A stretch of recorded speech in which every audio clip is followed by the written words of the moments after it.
The final techniques for our DVD today will be attacks from the mount. We just showed how to deal with somebody when you've got them in side control, you're attacking them there, how to gain the mount. Now we've established our mount position, and I'll show you how to do a couple basic attacks from the mount. So Tim's on his back.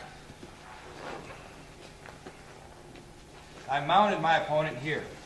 So now, several ways I can go about this.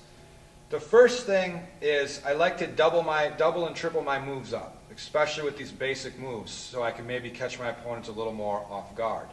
First thing I'm going to do is, if he has the gi, I'm going to feed my 4 fingers into his collar. This point, he believes I'm working for the choke.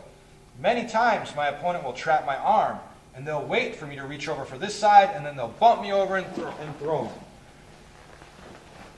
It's a very common escape in Brazilian Jiu-Jitsu. So I reach here, but I'm not thinking of the choke. I'm thinking of the arm bar. So I'm going to push his arm to the side, and I'm going to turn him on his side. The reason I like to turn my opponent on the side because it creates a longer arm when I attempt the arm bar. From his back, his arm is this high. If it goes to his side, look, I have like almost 10, 12 inches to work with, extra. So it's easier for me to armbar that longer arm. So I reach into the collar, he comes here, I push him, I turn him on his side.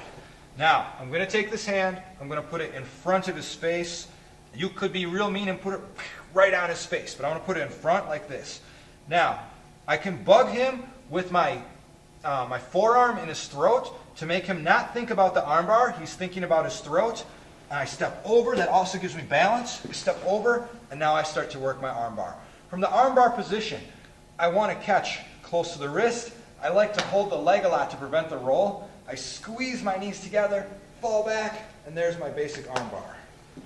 Another way I can set this armbar up from the mount is first attempt a shoulder lock. So I'm here like this. I'll come here for the shoulder lock. Many times on the bottom, he'll turn and push my arm. Now I'm right here, I'm going back once again for the armbar position.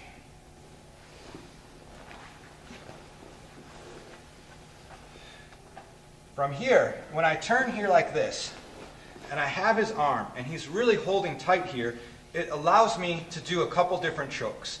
One choke is to open his gi here, put it underneath his chin, take this hand, thumb inside, make a good grip.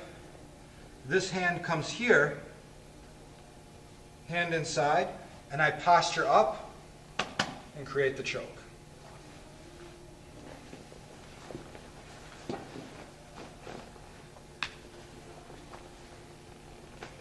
If I almost have the choke, man, he's so close to tapping, but he's just not tapping. If I feel like I almost have it, I may want to stand up, put my shin in his back of his neck, drive forward with my shin, and now I'll get the choke for sure. If I lose my grip, I can always switch back for the arm lock.